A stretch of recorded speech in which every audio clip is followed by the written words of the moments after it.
Bonjour à tous et bienvenue pour ce dernier webinaire de la série sur les certificats d'économie d'énergie du programme des C2E. Nous avons mené donc déjà 3 webinaires qui nous ont permis d'avoir un panorama sur déjà un total de 12 programmes. Et nous allons donc cet après-midi finir ce cycle avec 4 autres programmes qui vous seront proposés. Bien évidemment, je rappelle des usages, du coup, ces webinaires seront mis à disposition sur le site de France Mobilité en mode replay pour que chacun puisse y accéder aussi de manière plus précise pour, euh, pour revoir les éléments et les informations qui sont à disposition. Vous êtes donc connectés. Alors pour les participants, pardon, vous avez les options converser si vous voulez converser de manière générale, et puis l'option aussi Q et R pour poser des questions et réponses auxquelles effectivement nous essayerons de pouvoir amener des éléments plus précis après chacune des présentations. Cet après-midi, nous allons avoir 4 programmes donc, qui vont être présentés. On va avoir le programme Mon compte mobilité, donc sur la mise en forme d'une plateforme de services centralisant l'ensemble des données de mobilité. MobiProx, qui va nous parler de l'élaboration d'un processus d'accompagnement de la micro-mobilité. Nous allons avoir ADMA qui permettra de doter la France d'une expertise en matière d'intégration des sujets sur les vélos et les piétons dans l'ensemble des politiques privées. Et si je ne me trompe, il m'en manque un à l'exercice que je vais citer, qui est MOBI, pour accompagner la mise en place de l'écomobilité solidaire. Je suis confus parce que je m'aperçois que je les ai donnés dans le désordre par rapport au déroulé de cet après-midi, mais ce n'est pas grave, au contraire, ça met un peu de suspense et je vous propose de commencer par ADMA et puis nous continuerons donc les présentations avec Mobi et puis MobiProx, c'est mon compte mobilité si je ne me trompe pas. Voilà, donc bienvenue à tous. Très bonne après-midi de présentation et d'écoute sur ces 4 programmes de certificat d'économie d'énergie. Et bien évidemment, à vous de jouer. La parole est au programme ADMA. Très bien, merci beaucoup. Est-ce que c'est bon, vous voyez mon écran? Oui, très bien. Ok, super. Donc, on commence avec le programme ADMA, c'est Académie des experts mobilité active. Du coup, aujourd'hui, on est Carolina Martinez, donc je me présente, je suis chef de projet pour le programme ADMA à la FUB. Voilà, et donc Diane Guilbeault de la société Roseau, donc chef de projet ADMA. Voilà, donc les deux structures qui coportons le projet. Voilà.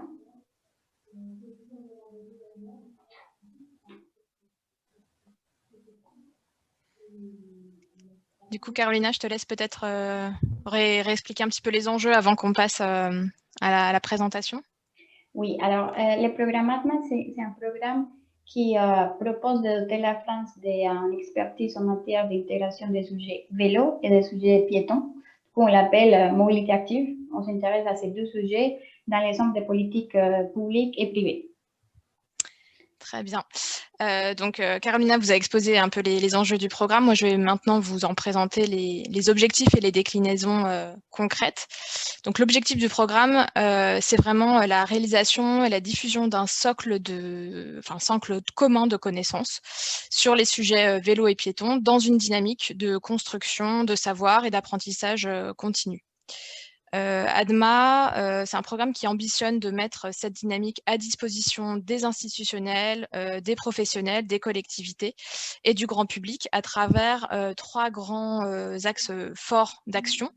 Le premier, c'est une équipe d'experts pluridisciplinaires dotés de compétences poussées en mobilité active et en capacité de former de futurs formateurs et ainsi de déployer leur savoir. Le deuxième axe, c'est un portail web de connaissances autour de l'expertise vélo et marche, regroupant des ressources, des données, des cours, permettant donc la diffusion et la formation en ligne. Le troisième axe, c'est une académie des métiers du vélo dont l'objectif est vraiment de former de nouvelles personnes à la mécanique du vélo. On y reviendra un peu plus tard dans cette présentation. Donc vous le voyez, le programme ADMA, c'est vraiment un programme qui repose sur un essaimage de savoir à travers plusieurs biais, avec toujours ce souci et cette exigence qui consiste à considérer tous les publics, tous les usages, mais aussi tous les territoires. Donc on va maintenant vous détailler avec Carolina ces 3 axes. Voilà. Alors, je commence avec la plateforme. Du coup, la plateforme qui va être une plateforme interactive et va permettre de recevoir différents types d'informations. Donc, l'information principale, c'est des cours en ligne ou des MOOC qui vont être des cours hybrides. Il y aura des cours présentiels, mais aussi des cours virtuels ou des cours qui vont avoir les deux types de formats, du coup présentiel et virtuel en même temps. Et l'idée de ces cours, c'est pouvoir doter la France de l'expertise dont on a parlé et il y aura tout type de thématiques liées aux marches et au vélo. Après, il y aura une partie des ressources français et étrangères traduites en français qui vont nous permettre d'avoir d'autres données d'information. Il y aura aussi les calendriers des différents événements liés à la mobilité active. Il y aurait aussi tout l'écosystème CSU et autres financements, donc les liens pour les autres programmes qu'il y a actuellement. C'est notamment dans cette idée du webinaire de France Mobilité de partager les connaissances. Il y aura aussi l'observatoire des meilleures pratiques en matière de mobilité active. Et bien sûr, il y aura les différentes certifications, donc les différents niveaux de certification qu'on va proposer. Et l'annuaire des compétences. Donc, les personnes qui vont passer par la plateforme ADMA, ils pourraient rester visibles dans un annuaire qui montre les personnes qui étaient formées, sur quel type de sujets, quelles entités et voilà, quelle maîtrise ils ont. Voilà. Parfait. Alors, on va passer un peu rapidement sur ces slides, mais on souhaitait vraiment vous montrer le fonctionnement de la plateforme avec donc un système d'accès différencié en fonction des besoins de formation et d'information de chacun. En fait, on envisage trois accès. Un accès grand public, un accès avec une identification légère pour les personnes qui seraient dans un parcours de formation et voudraient suivre leur parcours pédagogique, et un accès expert, donc qu'on a appelé expert, pour avoir un accès à des formations un peu plus poussées avec des modules plus approfondis. Ce qu'il faut vraiment retenir, c'est que la plateforme ADMA, c'est aussi un biais d'animation de la grande communauté ADMA. C'est vraiment aussi ce qui va nous aider à permettre de recenser les informations et les formations, mais aussi de recenser et de faire partager et de fédérer aussi tous les acteurs aux besoins diversifiés. On peut passer à la slide suivante. Et du coup, cette partie, c'est la création d'un programme de formation d'expertise avec différents niveaux de certification. Donc, nous, on le présente dans une pyramide où il y a 4 niveaux. Les niveaux 1, c'est la pointe de la pyramide, c'est les niveaux les plus importants en termes d'expertise. À ce niveau-là, c'est là où bien il a commencé à parler des 12 experts qu'on est en train de recruter actuellement. Et ces experts vont être salariés du programme. Ils vont pouvoir s'occuper d'alimenter les ressources et faire le contenu pour les cours et travailler ensemble pour identifier les manques en France au niveau d'expertise et pouvoir proposer des solutions en termes des cours et aussi des contenus, des ressources thématiques sur les sites web. Ces 12 experts, donc niveau 1, vont former des formateurs niveau 2 et ces formateurs de niveau 2 vont être labellisés niveau 2 et c'est des personnes qui viennent des collectivités. C'est pour ça que c'est important que vous connaissez les programmes. c'est aussi des personnes qui viennent des universités, ou des architectes, urbanistes, bureaux d'études, ou aussi des usagers qui veulent se former et en même temps former les autres personnes sur des thématiques de mobilité active. Et après, les experts niveau 1 et niveau 2, ils vont aussi former les niveaux 3, donc professionnels du vélo assimilé, où on va trouver aussi des élus techniciens des collectivités, personnes qui s'occupent de l'aménagement public, aussi des entreprises privées, acteurs AOM ou AOT, bureaux d'études et associations d'usagers, et qui vont avoir un niveau d'expertise différent, un peu plus léger que les niveaux 2, mais qui vont aussi apprendre sur des sujets liés à la marche au vélo. Et en quatrième niveau, on a les professionnels connexes au vélo et les grands publics. Et l'idée, c'est de pouvoir créer des contenus pour tout le monde, et ça inclut aussi les étudiants, mais aussi les journalistes, sur des sujets de mobilité et mobilité active, donc marche au vélo. Parfait, merci Carolina. Du coup, là, on va vous présenter le troisième axe du programme ADMAD, qui est donc, comme annoncé, l'Académie des métiers du vélo. Donc, c'est une académie au sein de l'académie, avec cette volonté vraiment très forte et ambitieuse de former de nouvelles personnes à la mécanique du vélo. L'objectif, c'est de former 1250 personnes de plus d'ici à juin 2023. Pour cela, il faut noter la création d'une nouvelle formation opérateur-opératrice cycle d'une durée de 20 heures. Oui, bonjour. Pardon. Je peux vous rejoindre, je suis en stéréo parce que je fais deux conférences. Pardon, de 20 jours, donc, et ça correspond à 140 heures. Ça correspond à une formation de niveau 3 pour les formations professionnelles du vélo. Alors, il y a une première vague de formation qui a déjà commencé en novembre. Il s'agit vraiment de formations qui sont dispensées sur l'ensemble du territoire pour répondre à un besoin d'équité territoriale et en fonction des demandes réelles du terrain. L'objectif in fine, c'est vraiment, au-delà de l'objectif de former, évidemment, c'est aussi de parvenir à établir une cartographie des personnes qui seront formées et qui apparaîtra sur la plateforme interactive ADMA. On peut passer à la slide suivante. Oui, du coup, on aimerait parler un peu de notre programme de communication qui est très intéressant pour vous et déjà pour connaître ce qu'on cherche à faire, mais aussi pour voir comment les autres programmes et les collectivités peuvent s'associer. Donc, notamment, on a trois types de cibles. On a en interne la communauté ADMA, et ça peut aussi inclure les personnes qui travaillent en collectivité ou qui travaillent pour les services publics et qui veulent faire partie de ADMA en tant qu'étudiants de certains cours. Mais on a aussi les cibles externes, du coup, tout ce qui est journalistes, le grand public, avec des contenus et des fiches thématiques, des vidéos, etc. Mais aussi, on aura l'idée de communiquer avec un public expert,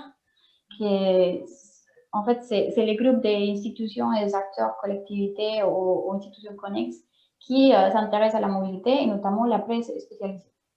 Donc, je pense que tout ce qui est collectivités et autres programmes, ils rentrent dans les trois catégories. Mais il y aura différents types de supports en fonction des cibles. Dans les sites web, et à travers de la plateforme, on va pouvoir poster des informations, mais on aura aussi des informations print et on aura des événements. La création, par exemple, de la plateforme, on peut avoir un événement de lancement où on peut montrer quel cours on propose. Ensuite, il y aura des tables rondes, des salons, des congrès, des conférences liées à la mobilité active. Et comme on a mentionné, l'idée, c'est qu'on crée une communauté. Donc, on va animer cette communauté à travers des forums de discussion, des débats et des webinaires. Et pour les personnes qui sont intéressées, on va créer des mailings et des newsletters pour pouvoir rester connectés.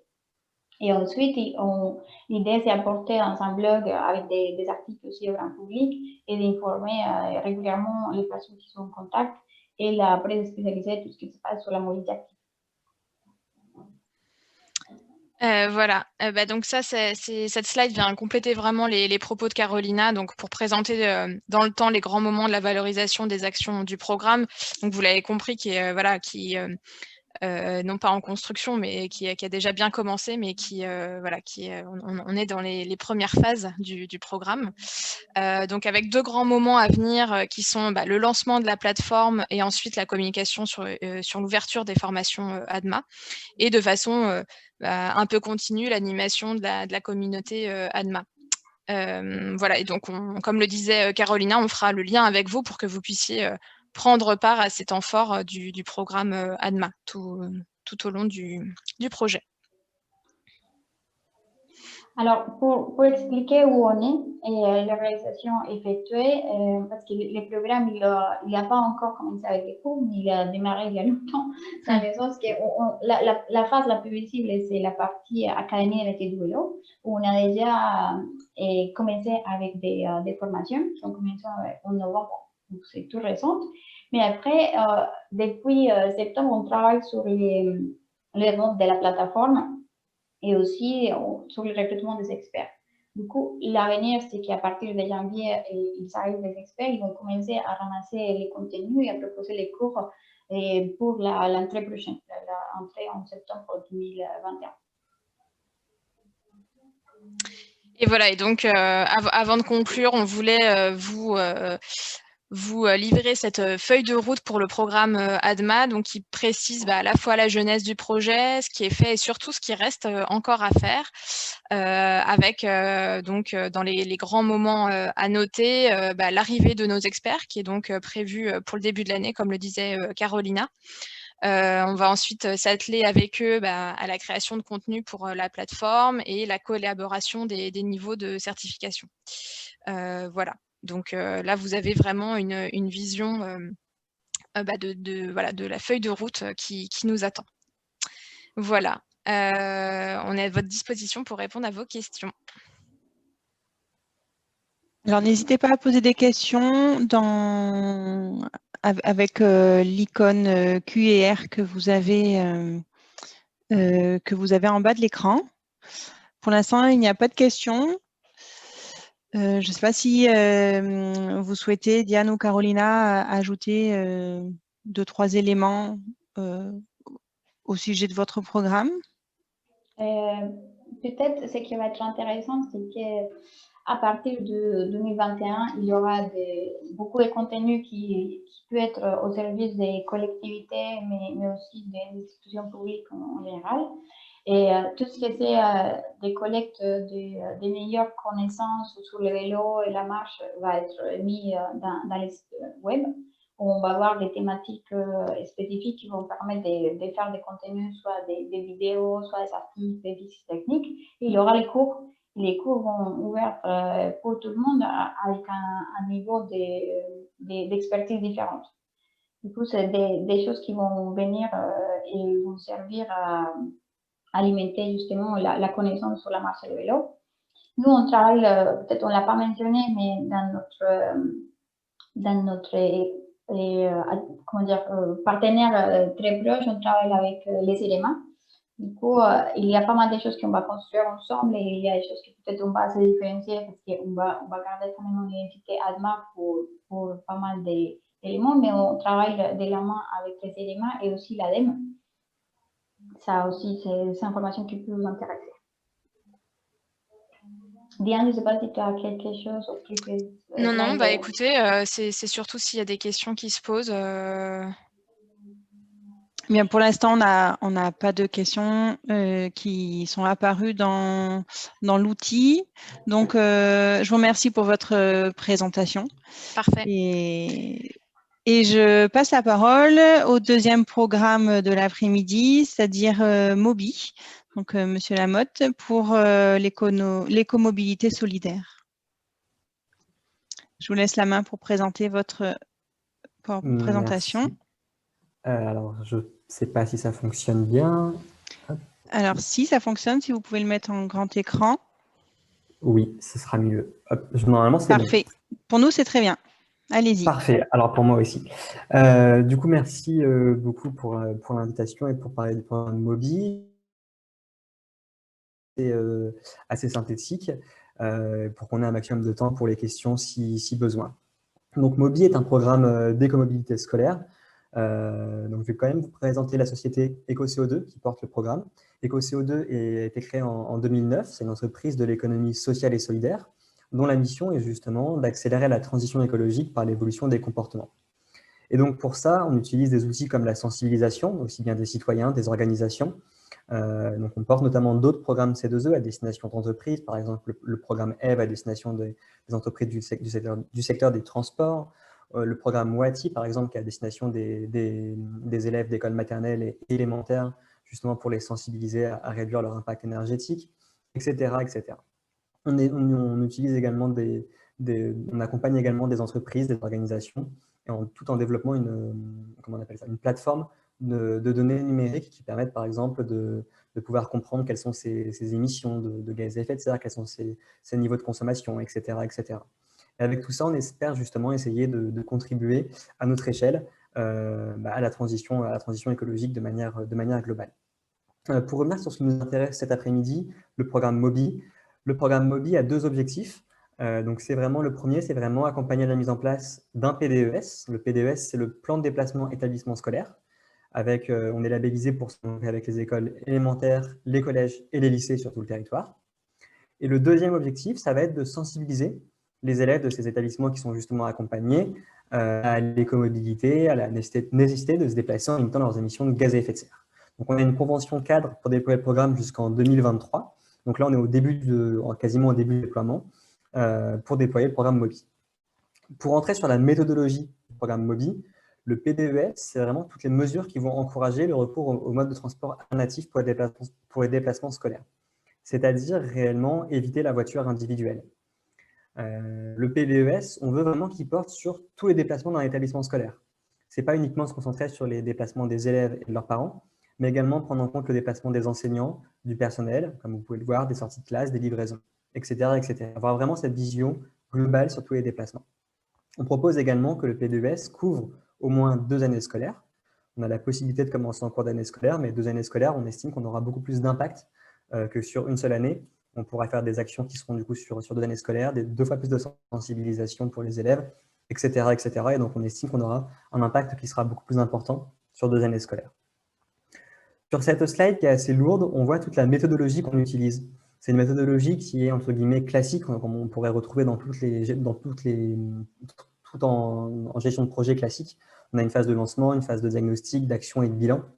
En fait, on va avoir un chargé de mission qui est formé par EcoCO2. En général, on s'appuie sur des associations locales. C'est-à-dire qu'on travaille avec des associations sur le territoire. Ça va être des CPIE, on travaille par exemple dans l'Oise avec une association qui s'appelle Beau Vélo, donc qui est centrée sur le vélo, etc. etc. Et l'objectif, en fait, c'est que nous, on va former cette association, on va l'outiller, on a tout un tas de fiches outils, de fiches actions sur lesquelles je pourrais revenir, de contenu pédagogique qu'on a pu élaborer, qu'on a pu tester. Et on va suivre ce chargé de mission à chaque étape du projet pour l'aider, pour l'accompagner. Mais c'est vraiment lui qui va avoir en main les clés du projet. En fait, on va avoir un événement de lancement à l'échelle du territoire avec une réunion de cadrage avec tous les acteurs concernés. Et on va avoir également une réunion de lancement au sein de l'établissement scolaire qui participe. Et là, on va mettre en place ce qu'on appelle le comité MOBI. C'est ce que vous pouvez voir en dernière phrase dans l'établissement, c'est la mise en place du comité MOBI.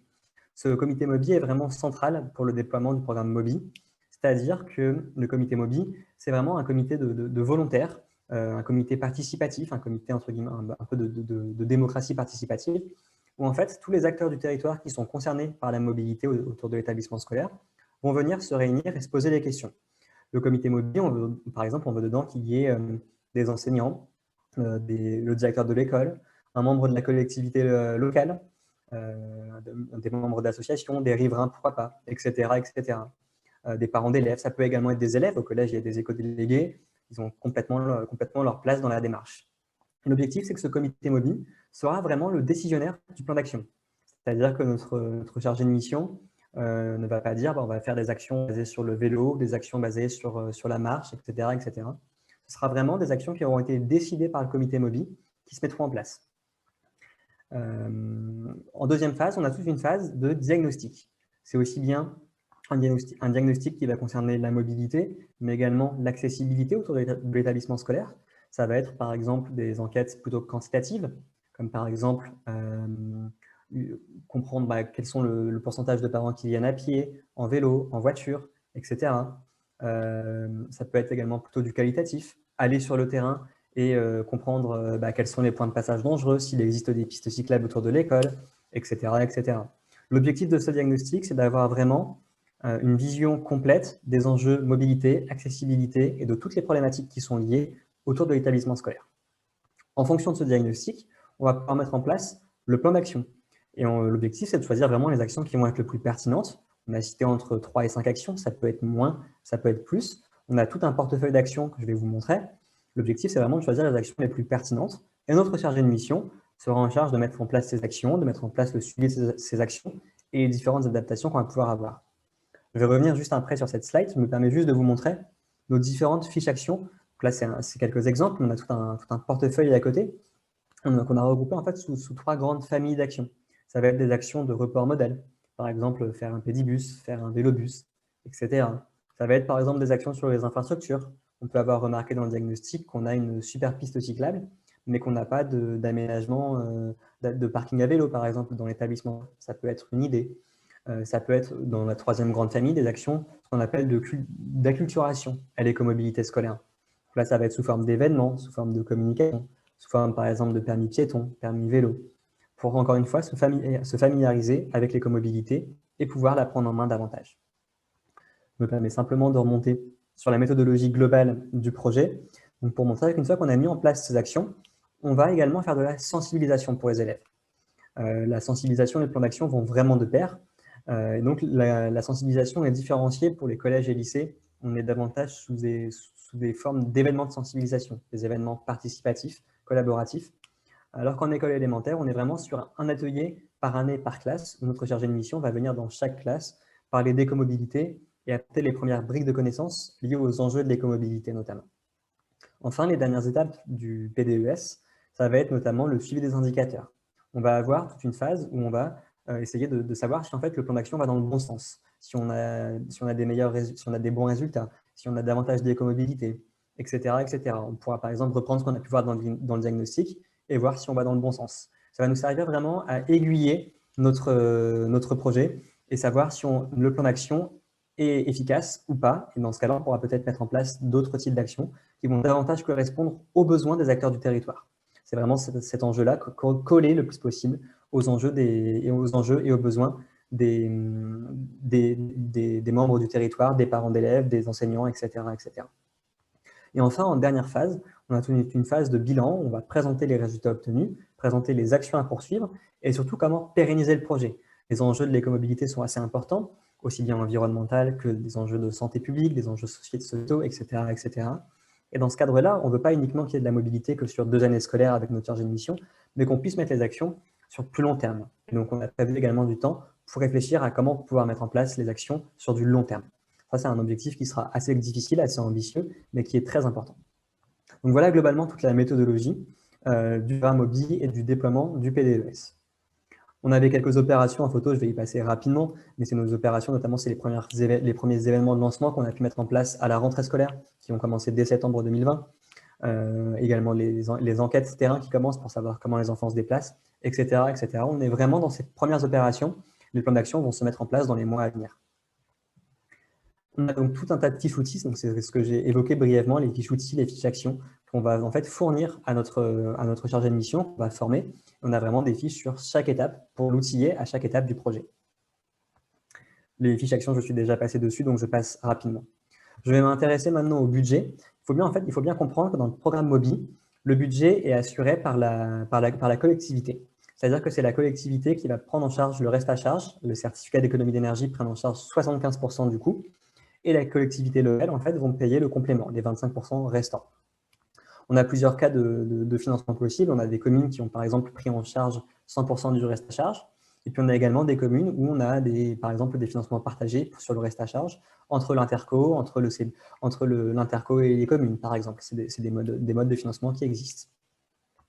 Pour vous donner une idée, donc, du coup, sur le budget en école élémentaire, c'est des budgets qui sont estimatifs. En fait, on a des prêts qui sont décroissants en fonction du nombre d'établissements qui participent, tout simplement parce que notre chargé de mission, pour faire un temps plein, par exemple, pour recruter une personne à temps plein, peut prendre plusieurs PDES de suite, donc plusieurs établissements de suite.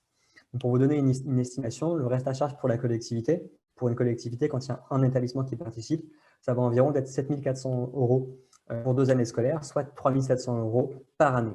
Et dès qu'on a 8 établissements, par exemple, qui participent, pour vous montrer l'aspect dégressif du programme, le coût par établissement par année peut diminuer quasiment jusqu'à 2 300 €. Encore une fois, c'est des montants qui vont varier en fonction du nombre de classes, du nombre d'écoles qui participent, etc., etc. En collège et lycée, le budget est créé du même principe, sauf que le prix est un peu plus élevé, tout simplement parce qu'on est sur des établissements qui sont de plus grande taille et qui demandent un peu plus de travail. On va du coup être environ sur 5 000 € pour un établissement et 3 800 € s'il y a plusieurs établissements. Je passe du coup rapidement sur le budget pour vous montrer également qu'il y a des équipements qui sont proposés à être financés, c'est-à-dire qu'on a un montant plafonné à 1 000 € par établissement qui sont pris en charge. En fait, c'est des équipements légers. Ça va être par exemple de la signalétique, du mobilier urbain, des kits éclairage visibilité. L'objectif en fait de ce financement pour les établissements scolaires, c'est que le plan d'action puisse se mettre en place entre guillemets en toute sécurité et avec des matériels de qualité. Donc, qu'on puisse vraiment avoir un plan d'action qui soit réalisé en toute sécurité et de manière qualitative. C'est pour ça qu'il y a ce financement qui est proposé pour aider les actions à se mettre en place concrètement. Pour résumer globalement ce que j'ai dit, on a différents acteurs qui sont présents dans le programme MOBI. On a forcément la collectivité, puisque c'est elle qui va financer le programme, mais elle va également faire partie du comité MOBI. Elle a son avis à donner sur les actions, sur la mise en place, etc. Et elle va également choisir les établissements qui vont participer. De notre côté, EcoCO2, on va vraiment coordonner le programme, mettre en place tout le suivi du programme, et également la gestion du financement pour la collectivité ainsi que pour l'association. Le chargé de mission a quant à lui vraiment le cœur du programme à manager, à gérer. C'est lui qui va lancer le PDES, c'est lui qui va animer, entre guillemets, être le comité MOBI, sous forme d'être un peu le facilitateur du comité MOBI. C'est lui qui va réaliser le diagnostic, c'est lui qui va mettre en place les actions, suivre les actions, c'est lui qui va faire de l'animation, etc., etc. Donc le chargé de mission est vraiment au cœur du programme. Le comité MOBI, quant à lui, je l'ai déjà dit également un petit peu, mais c'est vraiment lui qui va prendre les décisions. Il n'est pas là, il est vraiment là pour apporter les décisions sur le PDES. Excusez-moi. Apporter les décisions sur le PDES et apporter également son mot à dire sur les actions. Donc voilà globalement le programme. D'un point de vue juridique, on fonctionne essentiellement avec des conventions, mais je vais y passer rapidement, ce n'est pas spécialement ce qui peut nous intéresser aujourd'hui. Je ne sais pas si vous avez le son, mais je voulais vous passer le témoignage dans 5 minutes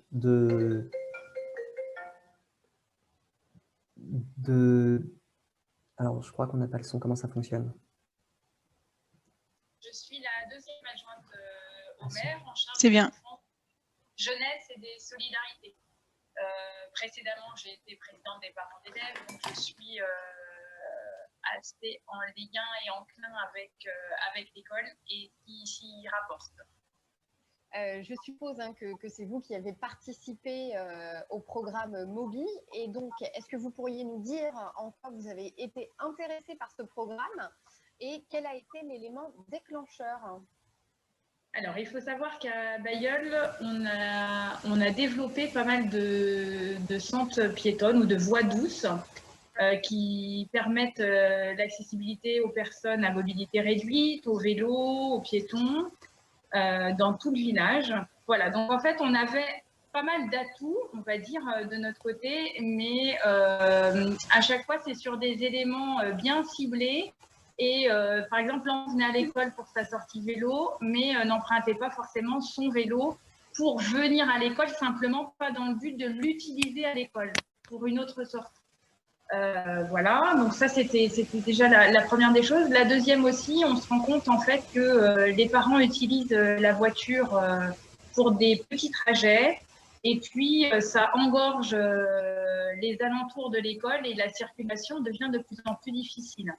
Donc ça c'est le deuxième point. Et puis il faut savoir qu'à Bailleul, on a comment dirais-je, en ligne de mire l'environnement qui est transversal à tous nos projets. Donc, c'est-à-dire qu'on ne travaille pas spécifiquement sur l'environnement, mais quand on travaille sur un projet, l'environnement fait forcément partie de nos questions sur le positionnement. Voilà, donc suite à toutes ces manifestations, on va dire, et toutes ces actions, la communauté de communes du Beauvaisis nous a proposé en fait de participer à un PDES. du coup, en fait, de rattacher le projet Mobi. Merci beaucoup. Et justement, est-ce que vous pourriez nous parler un petit peu de votre sentiment sur le lancement du programme dans vos relations donc, avec l'association Beau Vélo, mais aussi Éco-CO2? On s'est rencontrés donc avec les élus, les enseignants, les personnes responsables de Beau Vélo, responsables aussi de l'USEP, parce qu'il faut savoir qu'à Bailleul, les enfants sont licenciés à l'USEP, qui est une fédération sportive. Et cette fédération sportive, justement, à l'école de Bailleul, favorise les activités vélo. Donc, en fait, on s'est tous mis autour d'une table avec des parents d'élèves aussi. Parce que si on n'implique pas les parents d'élèves, on n'arrivera pas, justement, je pense, à sensibiliser et à leur montrer notre engagement vis-à-vis de ce projet. Merci. Et alors, justement, quels sont aussi vos objectifs vis-à-vis des déplacements scolaires? Alors, on aimerait forcément réduire la voiture aux abords de l'école. Mobip a présenté en fait son sondage. On l'a fait passer aux parents. Nous, ce qu'on aimerait privilégier, c'est les déplacements vélo autour de l'école, on va dire jusqu'à maximum 1 kilomètre. On peut espérer que les gens puissent se déplacer à vélo ou à pied bien sûr, mais à vélo surtout. Après, ce qu'on se rend compte aussi, et c'est là où Mobi est très important, on se rend compte que peut-être on a des éléments, nous, mais on n'arrive pas à les mettre en lien. Peut-être que justement, en fait, ce questionnaire permet de rendre visuel des manquements, c'est-à-dire, je pense par exemple à des abris vélo, à la sécurité, des enfants quand ils viennent à vélo, voilà, à la manière en fait ou à des équipements qu'on pourrait apporter justement pour que privilégier en fait ce mode de déplacement. Et alors, pour résumer un petit peu tout ça, est-ce que vous pourriez nous dire comment cette démarche elle est intégrée dans vos actions globales, donc sur les déplacements dans votre commune, et puis aussi plus globalement sur l'environnement? Alors, on a changé en fait, certaines voies sont passées en fait, tout le cœur du village est passé à 30 de manière à ce que les vélos puissent circuler, et notamment dans les sens interdits en sens inverse à la circulation. Donc ça aussi c'est un apprentissage et c'est une pédagogie vis-à-vis des familles et vis-à-vis des automobilistes. Alors, on n'est pas forcément habitué à croiser quelqu'un en fait à vélo. Donc en fait c'est pour tout ça aussi que c'est important, parce que je pense que si on apprend à l'enfant très jeune à pouvoir se déplacer facilement à vélo, après, en fait, on peut se déplacer en toute sérénité. On essaye de rattacher notre village à vélo à d'autres villages autour et éventuellement, en fait, de pouvoir permettre à nos futurs écoliers ici, vu qu'on n'a pas de collège à Bailleul, de pouvoir se rendre, par exemple, après en vélo au collège qui est à 5 km plus loin. Donc, en fait, c'est une réflexion globale en commençant par l'école et par tout ce qui pourrait manquer aussi après dans la commune en termes d'équipement, de sécurité et puis aussi d'aménagement peut-être de voirie.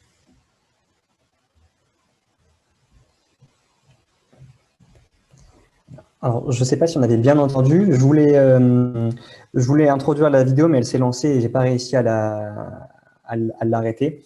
Donc, du coup, je n'ai pas osé toucher. Mais la commune de Bailleul sur le terrain, dans l'Oise, est l'une des premières communes qui a participé au programme Mobi, une des premières collectivités qui nous a fait confiance.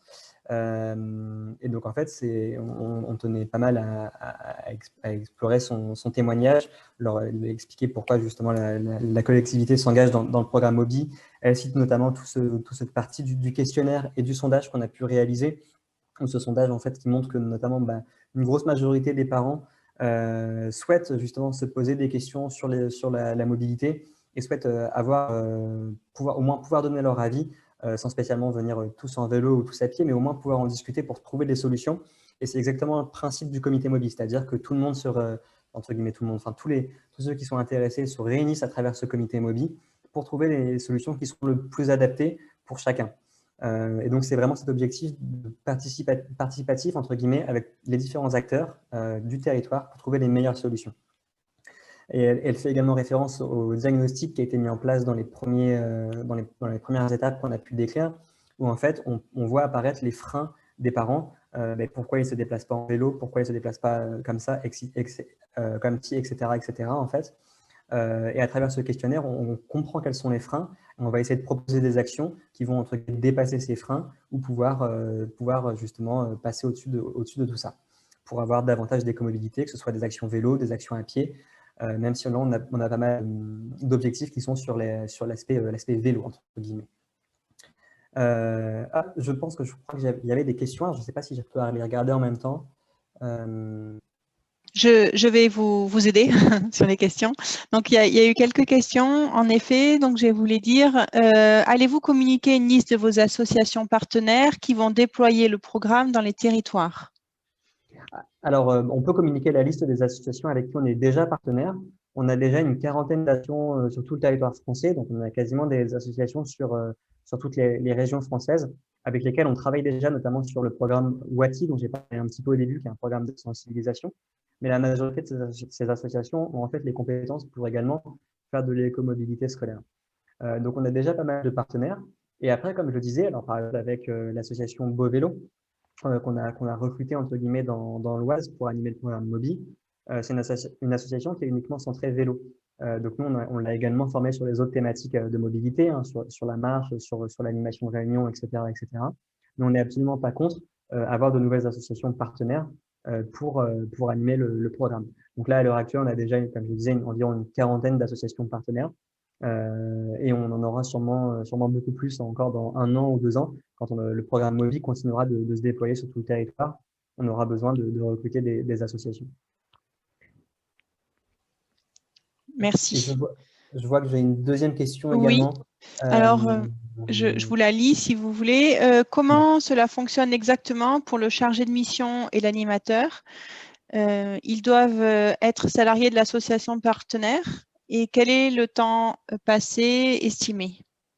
Alors, c'est très simple de la façon dont ça fonctionne. En fait, EcoCO2 va directement rémunérer le partenaire associatif, c'est-à-dire qu'on va faire entre guillemets un devis avec eux. On va également faire une convention avec l'association partenaire pour savoir quels sont exactement le rôle de l'association, quels sont exactement le financement qu'on va allouer à l'association.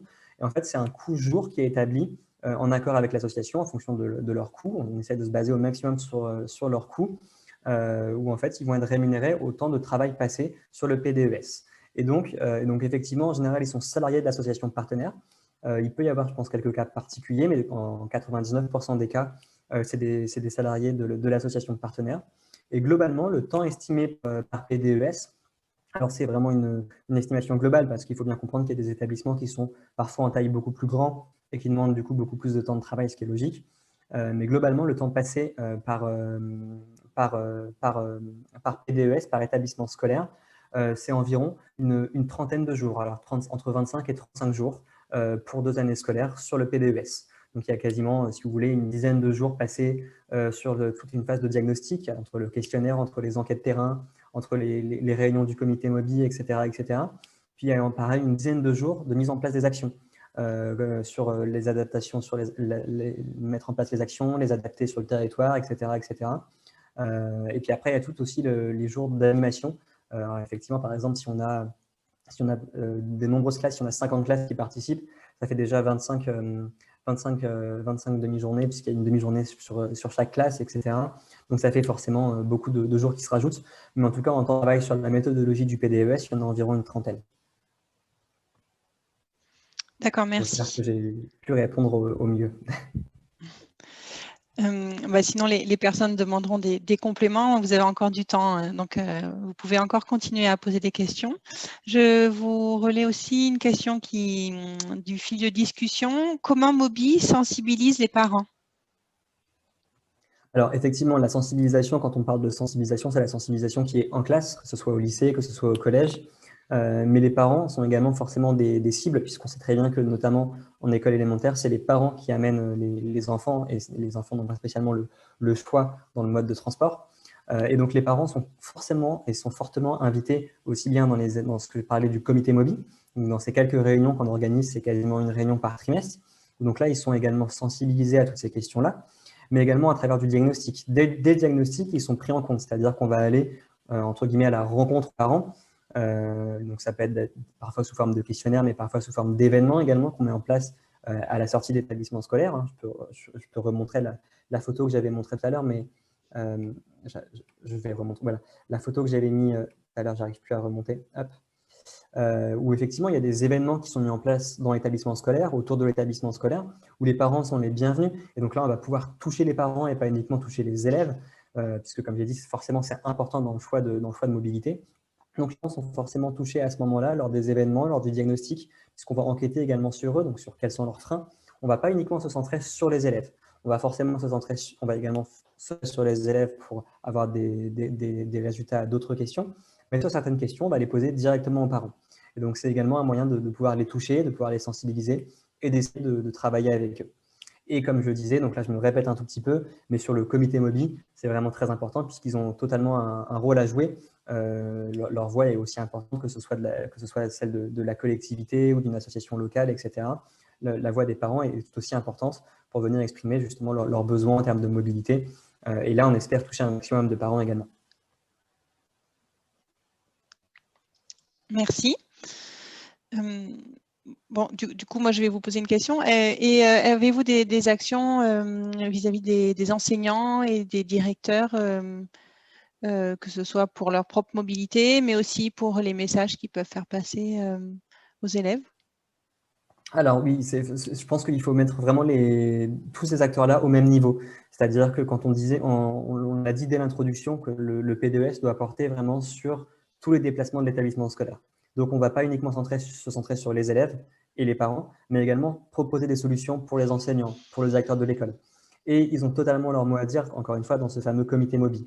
C'est-à-dire qu'ils vont aussi apporter leur point de vue, apporter leurs freins, vraiment, au même titre que les parents, au même titre que les élèves, les enseignants, les directeurs de l'école ont tout à fait leur mot à dire et sont pris en compte dans les choix des actions, dans la mise en place de ces actions. C'est également à leur destination.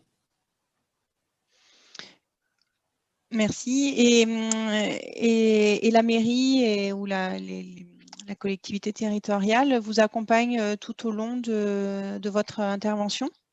Alors complètement. La collectivité locale ne fait pas que financer le projet, bien que c'est forcément un rôle important pour démarrer le projet, mais la collectivité locale a complètement son mot à dire. C'est-à-dire qu'on a besoin de la collectivité locale parce qu'elle a des compétences, elle a des expertises en termes de mobilité, en termes d'aménagement du territoire, parce que dans le diagnostic, on va forcément faire des recommandations. Ça peut être des recommandations qui ne seront pas spécialement prises en compte à court terme, mais qui seront potentiellement prises en compte sur du long terme, sur de l'aménagement du territoire. Et donc là, on a forcément besoin des compétences de la collectivité, de savoir ce qui est possible de faire, ce qui sera possible de prévoir, d'aménager, etc., etc. Et la collectivité, on a besoin d'elle, entre guillemets, on va avoir besoin de… Ce qu'on demande, nous, c'est qu'un chargé de mission de la collectivité, je ne sais pas si on peut l'appeler comme ça, mais un membre de la collectivité territoriale fait partie intégrante du comité MOBI et suit vraiment le projet de A à Z au même titre que notre chargé de mission. Donc, c'est notre chargé de mission qui fait le travail, hein, c'est absolument pas faire le travail à notre place, mais on a besoin de la collectivité qui va nous suivre à chaque étape du projet également pour accompagner aussi bien les actions, pour pousser tout ce qui se met en place. Le projet fonctionnera, entre guillemets, peut-être 10 fois mieux si la collectivité de manière, est très engagée sur le projet. Il faut que le programme MOBI vienne d'une volonté politique de pousser l'écomobilité, comme on a pu voir sur le témoignage de Bayeul sur le terrain. Ça vient vraiment dans une politique globale. Le PDES ne vient pas seulement s'inscrire pour faire une petite action au sein d'un établissement scolaire. On a vraiment besoin que la collectivité soit là pour apporter un souffle dans sa politique globale. Et donc, la collectivité a complètement son rôle à jouer. Bien qu'effectivement, l'école a également un fort rôle dans ce qu'on peut appeler, entre guillemets, son envie de changement, son volontariat dans le programme MOBI. Si les enseignants ne sont pas motivés, si le directeur de l'école n'est pas motivé, le programme va forcément patiner un petit peu. Donc, on a besoin que tout le monde prenne ce projet à bras le corps dans le comité MOBI notamment, mais la collectivité d'autant plus puisqu'il y a tout un tas de politiques qui peuvent se mettre en place et le programme MOBI, le PDES, fonctionnera davantage quand on a des actions qui sont complémentaires au sein de la commune, au sein de la ville. On aura davantage de résultats que quand il n'y a rien du tout qui se met en place dans la commune, dans la ville. Le PDES vient, entre guillemets, comment dire, entre guillemets, c'est un peu la cerise sur le gâteau de la politique mobilité d'une commune. C'est un petit peu apporter un bonus, vraiment. Mais avec uniquement un PDES, on ne changera pas toutes les mentalités et tout l'aménagement et tous les modes de transport dans la commune. Donc le PDES vient seulement apporter un outil pour améliorer l'écomobilité, mais ne fait pas tout. Et donc la collectivité a forcément besoin d'une politique globale. Je vous remercie. Alors, je ne vois pas d'autres questions qui sont apparues. N'hésitez pas, vous avez encore quelques secondes. Sinon... Hélène, est-ce oui? qu'il y a des questions pour le programme ATMA? Non, nous n'avons pas eu de questions pour le programme ATMA. Si j'en ai, je vous les ferai suivre pour qu'on puisse répondre aux personnes après ce webinaire. Ok, merci beaucoup. Bien, je vous remercie de cette présentation de Mobi. Et si Monsieur Rameau et Monsieur Loumeteau sont prêts, vous pouvez passer à la présentation de MobiPro. MobiProx, je ne sais pas comment vous nous direz. Je vous laisse la main. Ouais. Bonjour à tous. Bonjour Jocelyn. Jocelyn, tu oui, peux je mets à l'écran. Je mets la présentation à l'écran. Oui, si vous pouvez partager, vous avez la main pour partager. Oui, je vais. Voilà. Tu peux commencer et puis je présente. Très bien. Voilà. Je vous laisse la main. On voit la présentation à l'écran. Le programme MobiProx, donc bonjour à tous, je suis Jocelyn Loumeteau. Sur le programme, donc je suis responsable du développement du programme et je suis donc délégué général de la Fédération des professionnels de la micromobilité, qui est un des coporteurs de ce programme. Et le but de ce programme, le principe de ce programme, c'est accompagner aussi bien les entreprises que les communes. Donc là, pour le coup, on est sur le cas des collectivités. Sur les accompagner à mieux prendre en compte le développement des pratiques de micromobilité sur leur commune. Et quand on dit mieux prendre en compte, quand on parle de micromobilité, juste d'abord une première explication en fait du pourquoi de ce programme. Là, c'est une slide qui vient d'une étude qui a été faite en 2018 déjà. Nous étions parmi les premiers avec donc c'est l'association Prévention Routière accompagnée par Alliance et la FP2M qui avait fait déjà une première étude assez poussée auprès des utilisateurs pour pouvoir un peu juger de du pourquoi est-ce qu'il y avait une adhésion aussi massive sur les nouvelles mobilités. Et il y avait un certain nombre de grands thèmes, de grands items qui étaient ressortis. Notamment, ça confirmait que pour les gens qui utilisaient que ce soit les trottinettes, des gyroroues ou autres, c'était vraiment un vrai moyen de transport. C'était considéré comme un vrai moyen de transport et non pas comme du loisir. Que un des arguments principaux, c'était le gain de temps. Le gain de temps dans ces trajets, c'était vraiment un accélérateur de déplacement. Évidemment, il y avait l'aspect prolongement du corps humain dans le sens où on n'est pas dans un carcan, par exemple, de la voiture, qui est évidemment protecteur, mais qui donne aussi une espèce d'impression d'enfermement. Là, il y a un côté de liberté. Évidemment, l'aspect report modal revenait très fortement, puisque de par la légèreté et l'adaptabilité de ces engins, on va pouvoir utiliser en même temps de la voiture, de la trotte, des moyens de transport, des transports en commun et de la trotte et autres. Donc ça, c'était des choses qui étaient ressorties très fortement dès 2018. Et aujourd'hui, on estime que sur l'espace public, il y a plus d'1 million d'utilisateurs de DPM, donc les engins de déplacement personnel, engins de déplacement personnel motorisés, qui l'utilisent en utilitaire ou en loisir. Et aujourd'hui, au niveau des professionnels, il y a un fort développement également de l'utilisation de ces engins sur véhicules de service, des véhicules de fonction, pour faire des petits déplacements en journée qui sont des déplacements professionnels. La mise à disposition de la clientèle, par exemple. Nous avons des concessionnaires, par exemple Peugeot, qui mettent à disposition des vélos et des trottinettes pour leurs clients quand ils viennent déposer leur voiture, pour des tournées, des livraisons, du tourisme. Donc, il y a vraiment une multiplicité importante d'usage de ces engins. Et évidemment, il y a les aspects propriétaire, mais il y a aussi des aspects location, tels que le free floating. Mais ce programme ne prendra pas en compte les aspects free floating, même si nous allons évidemment sensibiliser tous les utilisateurs, même ceux du free floating. La slide suivante. Donc, c'est un peu ce que je disais, c'est que l'attractivité était tout de suite très forte. Elles sont légères, elles sont compactes.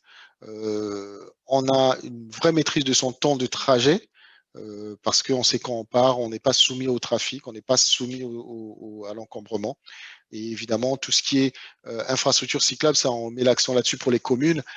On discutait dernièrement avec Olivier Schneider de la FUB, qui effectivement insistait sur le fait que plus il y a d'utilisateurs sur les pistes cyclables, mieux c'est, parce que les communes, déjà les communes rentabilisent les infrastructures, et ça reste positif quand on met des infrastructures cyclables.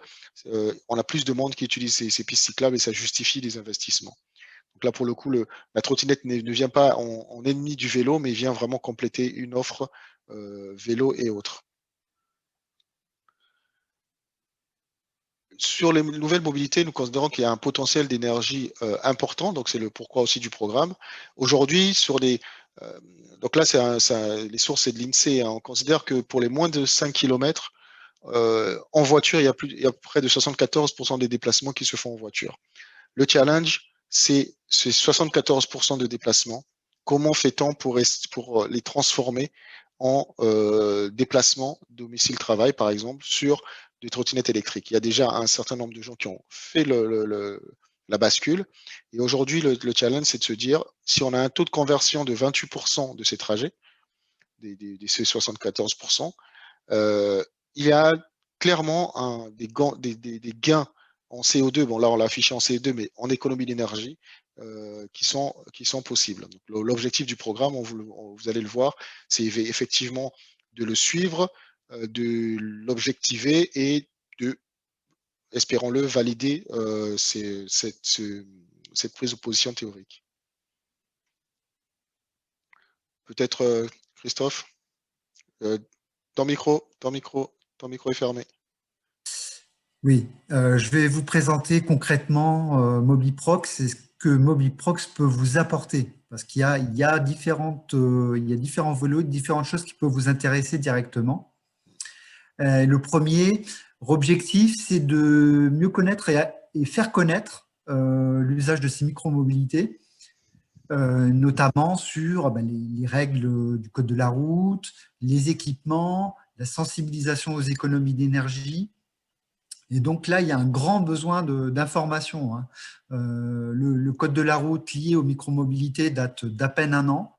Et aujourd'hui, le dernier sondage sur le sujet montrait qu'un Français sur 2 n'était pas au courant de cette réglementation, y compris parmi les utilisateurs eux-mêmes.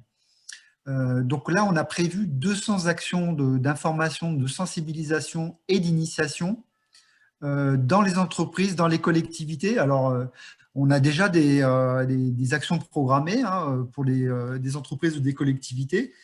Et ce qui peut intéresser les collectivités, par exemple, c'est des initiations, de la sensibilisation pour le grand public dans le cadre de forums liés à la mobilité ou à la sécurité routière, mais aussi des actions qui visent directement les employés de la collectivité. Donc, on a par exemple des actions qui sont prévues dans le Nord à ce sujet.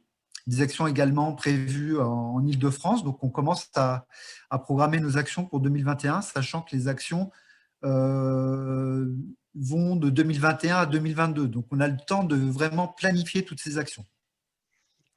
Le deuxième volet, c'est un mode de déplacement qui est émergent et dont on dispose assez peu finalement d'informations. Donc, on a un grand objectif de suivre ces mobilités, et notamment, on va équiper 550 particuliers en capteur GPS qu'on va suivre au quotidien et qu'on va interroger tous les mois grâce à des sondeurs. Et ces personnes-là vont nous renseigner sur l'utilisation des micromobilités qu'ils font au quotidien. Est-ce qu'il y a un potentiel de report modal et quelles économies d'énergie on peut espérer de l'utilisation de ces engins. De la même façon, on va suivre des flottes d'organisations, des flottes qui sont achetées ou louées par des entreprises ou des collectivités. Et donc là, c'est un peu le même objectif. On veut suivre 2000 engins professionnels et on souhaite évaluer les économies d'énergie effectuées. Alors pour ces organisations qui voudront être volontaires pour ce programme, on apporte un financement, une aide financière à l'équipement des engins. Donc ça, c'est vraiment un point très intéressant pour les organisations, pour les collectivités. Le périmètre, ce sont les micromobilités, donc les trottinettes, les gyroroues, grosso modo, les micromobilités qui ont un intérêt utilitaire. Jocelyn l'a dit tout à l'heure, on utilise de plus en plus la trottinette pour des déplacements du quotidien, des déplacements pour aller au travail, pour aller à la faculté. Et les enquêtes le montrent effectivement, hein, les 2/3 des propriétaires de trottinettes, par exemple, utilisent leur engin pour aller au travail ou à la faculté. Voilà, donc on va s'intéresser essentiellement à des trajets utilitaires et pour lesquels, on l'espère, il y a une possibilité de report modal de véhicules à moteur vers des modes de déplacement plus sobres en énergie. Voilà, donc Jocelyn a parlé de sa fédération, une jeune fédération professionnelle de la micromobilité qui a été créée en 2017 et qui permet de structurer ce nouveau marché de la mobilité. Et moi, j'interviens en tant que représentant de l'association Prévention routière. Et donc, vis-à-vis des collectivités, on est des interlocuteurs locaux puisqu'on a 100 comités, on a des directions régionales. Et donc, on est vraiment en lien avec tout le tissu des communes, le tissu des collectivités et des entreprises localement. Donc, on est à même de proposer un programme qui aura une ampleur nationale.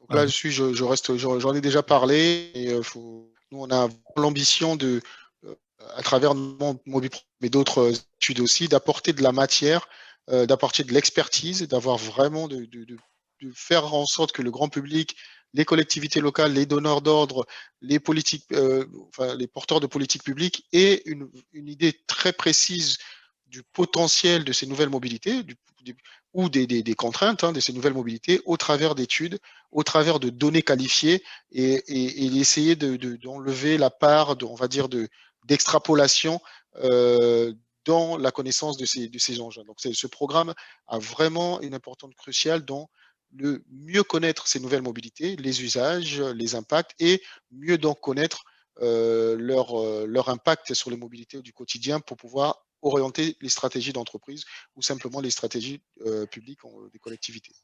Donc, en résumé, si vous avez besoin d'actions de sensibilisation, d'information, faites appel à nous et on a un financement pour vous proposer des actions clés en main. Par exemple, une séance d'initiation avec des moniteurs, c'est un espace de 150 mètres carrés, 200 mètres carrés, où on apporte le matériel, les trottinettes, on vient avec les moniteurs, on fait la sensibilisation, et ça, c'est financé par le programme. Par ailleurs, si vous souhaitez vous équiper en flotte de trottinettes électriques, on est là aussi pour vous aider à vous équiper et aussi vous proposer d'intégrer l'observatoire de la micromobilité, puisque sur la base des données qui remonteront de l'utilisation des engins, on calculera des économies d'énergie réalisées. Donc, c'est très intéressant d'évaluer l'utilisation de sa flotte. Que ça soit et ce qui est important à souligner, c'est que c'est un baromètre qui va être vivant. Il s'agit vraiment tous les mois de mettre à jour, de collecter ces données, faire des calculs au fil de l'eau. Donc tous les mois, on verra évoluer en fonction de l'utilisation de ces engins, en fonction on pourra croiser avec par exemple les heures à laquelle l'utilisation est plus importante et donc voir les impacts en termes d'économie d'énergie. Il y aura une saisonnalité qu'on pourra évaluer puisqu'on a le programme, il est sur 2 ans. Donc on a un vrai potentiel en termes de connaissances. Et sur l'accompagnement, je vois une question, y a-t-il une taille maximale de communes pour en bénéficier? Non, il n'y a pas de taille maximale. Simplement, par exemple, sur la partie sensibilisation, l'idée, c'est que nous, le programme va essayer le plus possible de prendre en compte le maximum du coût, mais évidemment, ça va dépendre évidemment de l'importance de l'événement, de la taille de la collectivité, où il y aura potentiellement du cofinancement. Mais ça sera à chaque fois. C'est pour ça qu'il est très difficile aujourd'hui de dire vous aurez telle somme, puisque ça va dépendre de l'événement, ça va dépendre s'il y a des copartenariats, ça va dépendre si on a un événement où il y a 10 salariés ou s'il y en a 300 sur lesquels on va intervenir. Donc, dans tous les cas, nous sommes preneurs de tout. Nous avons un objectif de vraiment toucher toute taille de collectivité, toute taille d'entreprise. Nous avons par exemple une cible qui pour nous, en tant que fédération, est très importante. Ce sont tous les responsables d'urbanisation, par exemple, dans une ville, tous ceux qui sont en responsabilité de la voirie, par exemple, c'est une cible intéressante pour nous parce qu'on veut pouvoir discuter avec eux, leur parler des nouvelles mobilités, leur apporter notre expertise.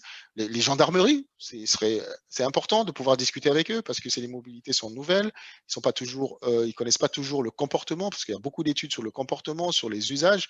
Donc, aussi bien des publics réduits de 10-15 personnes qui sont des spécialistes avec lesquels on pourra discuter avec eux, que des grands panels de grand public. Dans le programme, l'idée, c'est vraiment de pouvoir toucher le maximum de gens. Et sur l'accompagnement sur les flottes, vous voulez mettre à disposition des flottes, on peut vous accompagner en termes évidemment d'accompagnement simplement en termes de conseils, vous mettre en contact, mais surtout financièrement avec un programme C2E où on peut amender jusqu'à hauteur de 20%, donc c'est le max, c'est le plafond des programmes C2E, jusqu'à hauteur de 20% en fonction du fait que, avec la seule condition sur ce qui est flotte, évidemment, c'est que nous, on puisse récupérer de la donnée. Parce que l'objectif quand même de ce programme, c'est de pouvoir récupérer la donnée pour pouvoir évaluer cet impact. Donc, ça sera surtout le fait que l'on puisse, sur une certaine période, récupérer les données de déplacement. Tout est anonymisé, évidemment. Je tiens à insister sur le fait que le RGPD, nous mettons beaucoup de moyens là-dessus pour être vraiment d'équerre sur les questions de RGPD et donc de la donnée personnelle. Donc là-dessus, c'est une grosse machine à mettre en place, mais c'est une machine qui va bientôt nous donner des informations vraiment inestimables sur ces nouvelles mobilités. Pour compléter la réponse à Isabelle Saffré, on a prévu 200 actions de sensibilisation et on a prévu de suivre 2000 véhicules de flotte. Donc, il y a vraiment matière à discuter avec vous à l'échelle de votre métropole pour déployer plusieurs actions sur votre métropole. Attention, juste pour préciser, les flottes suivies, c'est vraiment des flottes que l'on met pour les déplacements du personnel. Et ce ne sont pas les flottes qui sont, par exemple, sur l'espace public pour le déplacement du grand public. Parce que l'idée, comme disait Christophe, c'est de pouvoir suivre l'impact environnemental, donc énergie, CO2, PM10 et tout ça, des gens qui sont dans une utilisation utilitaire, entre guillemets, donc du domicile-travail, et pas du loisir. Or, avec les trottinettes qui sont sur l'espace public, ça sera très difficile de définir le type de déplacement. Donc, le programme ne va pas accompagner des flottes que vous pourriez mettre en place en tant que collectivité pour le grand public. Mais par contre, la sensibilisation, elle va toucher, l'objectif, c'est de toucher tout le monde, salariés et grand public.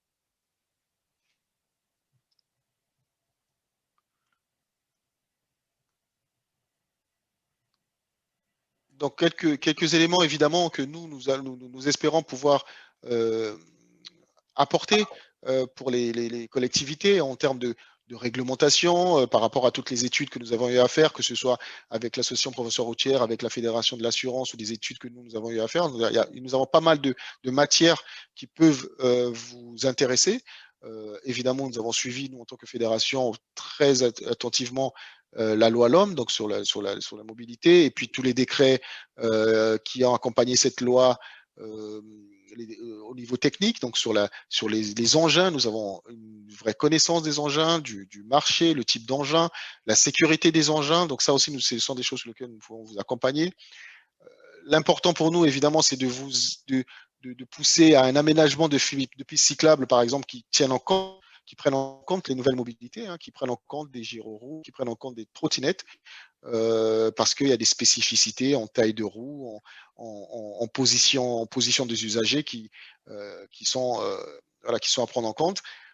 Et puis, on l'a dit, on le répète, sensibiliser, initier, informer, former le grand public, les salariés, pour que derrière, il y a un développement que nous devons accompagner, il faut que ça se fasse de la manière la plus responsable qui soit. Je pense que voilà, c'était la dernière slide de notre côté. Si vous avez des besoins de précision, simplement en termes de développement, nous avons commencé à faire des webinaires, puisqu'il fallait s'adapter à cette crise Covid. En ce moment, nous faisons une série de webinaires. Nous en avons fait en novembre. Aujourd'hui, ce matin, il y en a eu une. C'est jeudi. Jeudi, il y en a 2 autres webinaires pour informer et commencer à sensibiliser. Donc, en ce moment, nous utilisons beaucoup les outils Internet. Donc, ça, ce sont des interventions que nous pouvons aussi faire en attendant de pouvoir faire du présentiel.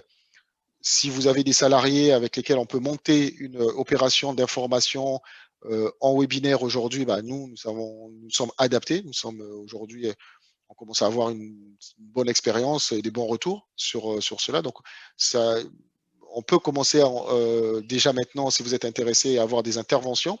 Et puis au moment où, croisons les doigts, où tout se passera bien, de pouvoir faire du présentiel et du distanciel également. Donc là-dessus, nous avons une certaine flexibilité. Sur le baromètre en lui-même, nous avons une équipe pilote, là, donc nous construisons toute l'infrastructure, puisque c'est une grosse machine en termes de collecte de données qui est importante. Nous avons un groupe pilote qui a commencé à être suivi aujourd'hui. Ensuite, il y aura le déploiement des 550 personnes au niveau de la France qui va se faire sur le mois de janvier, février, en espérant que d'ici fin février, nous allons commencer à mettre à disposition, vous allez avoir sur le site mobiprox.fr les informations, les kilomètres parcourus en moyenne, les impacts énergétiques, et tout ça, vous allez les avoir à disposition sur le site mobiprox.fr.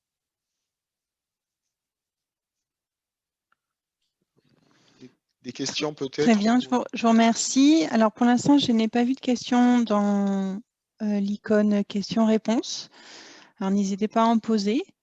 En attendant, si vous souhaitez rajouter quelques éléments, n'hésitez pas sur votre programme.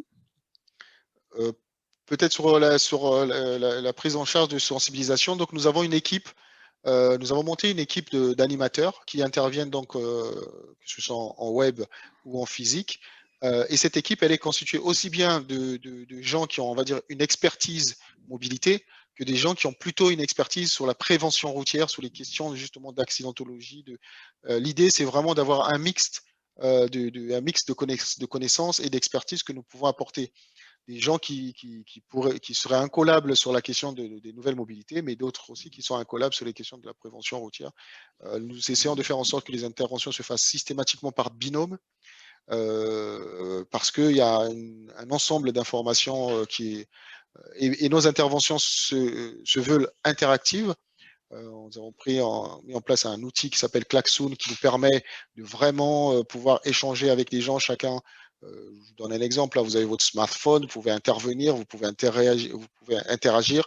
Et avec les équipes de l'expérience que nous avons, c'est assez bien vu de la part des équipes, du personnel, de ne pas être simplement sur une information descendante, mais d'être en capacité d'interagir avec les différents animateurs.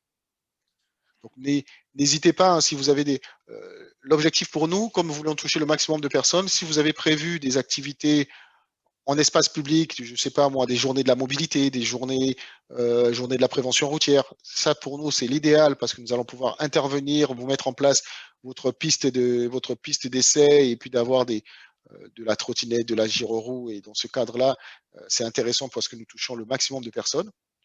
Mais comme j'ai dit aussi, dans le cadre un peu plus restreint de vos salariés, nous pouvons aussi nous mettre en place un dispositif. Merci. Alors, je n'ai pas de questions qui ont été posées par les… Tout était clair. C'est ça. C'est ça. Donc, alors du coup, je suis un peu embêtée parce qu'on a de l'avance sur notre programme et les intervenants du programme Mon compte mobilité ne sont pas encore prêts. Attendez, je vous offre encore 5 minutes. Je vais peut-être le retrouver quelques éléments qui pourraient peut-être vous intéresser. Ah, il y a peut-être une question, par contre. Ah, non, c'est juste... Donc, ah oui, c'est je vais vous mettre à Madame Brodard l'écran. qui est prête pour présenter son programme et je vous laisse Ben voilà. présenter si vous avez encore 5 minutes. Oui, c'était juste pour remontrer quelques éléments qui, là, pourront intéresser par rapport à ce qu'on mettra sur le site Mobiprox. Attendez, c'est pas ça. Sur les différents indicateurs, parce que je pense que les différents indicateurs que nous allons avoir, ça peut être des choses qui sont très, très, très intéressantes pour les collectivités, de pouvoir... Attendez, voilà. Voilà. Je ne sais pas si vous voyez à l'écran. Oui. Voilà. Quand vous voyez la liste, ça, ce sont les différents indicateurs que nous allons pouvoir collecter tout au long de ce programme. Et ça va faire que nous allons avoir une véritable base de données, de pouvoir croiser les consommations énergétiques d'énergie par entreprise, par type d'usage, selon les plages horaires. Nous allons avoir les kilomètres parcourus par jour, par mois, la qualité des infrastructures, parce que nous allons régulièrement questionner ces utilisateurs-là, donc ils pourront nous remonter un certain nombre de choses, l'impact des conditions météo sur les différents usages, l'intermodalité. Est-ce qu'ils utilisent en monomodal leurs engins? Très souvent, ceux qui sont en gyroroue sont dans ce type d'utilisation, mais est-ce que c'est du multimodal EDPM ERR, bus, métro? Donc, tous ces indicateurs-là, ce sont des choses que nous allons commencer à collecter et que nous allons voir évoluer tous les mois à partir du lancement qui va être, comme je l'ai dit, plutôt fin février. Tous les mois, vous allez avoir un update, vous allez avoir des évolutions de ces éléments qui pourront vous permettre stratégiquement de se dire, ben voilà, il y a un impact. Donc, il y a la question environnementale, mais il y a aussi simplement la question de voilà, l'impact sur mon infrastructure, sur le coût d'usage et autres. Donc, c'est vraiment des choses très, très, très intéressantes que nous pouvons vous ressortir. Et régulièrement, nous ferons un point. Vous allez avoir évidemment des tableaux de bord sur le site, mais régulièrement, nous ferons un point pour pouvoir vous dire, ben voilà, les premiers, par exemple, que nous avons eu sur notre groupe pilote, combien de personnes ont partagé leur EDPM durant le mois, est-ce qu'ils ont procédé à des révisions de leurs engins, les raisons de l'utilisation, ça c'était donc sur le mois de novembre, la petite 50aine de personnes. Et toutes ces informations-là, ce qui est intéressant, c'est qu'elles ne seront pas figées, elles seront évolutives. Et tous les mois, nous allons avoir des évolutions. Voilà. Parfait. Je vous remercie. C'est moi. Alors, je vous propose de passer au dernier programme présenté, mon compte mobilité. Si Madame Brodard, vous êtes prête? Alors, je vois que vous êtes connectée, oui, bonjour. Mais voilà, je vous entends. J'ai une petite latence pour revenir sur la fenêtre. Donc déjà, bonjour à tous. Je vais essayer de partager mon écran, ce serait mieux. Alors, pourquoi je ne vois pas la fenêtre avec la présentation?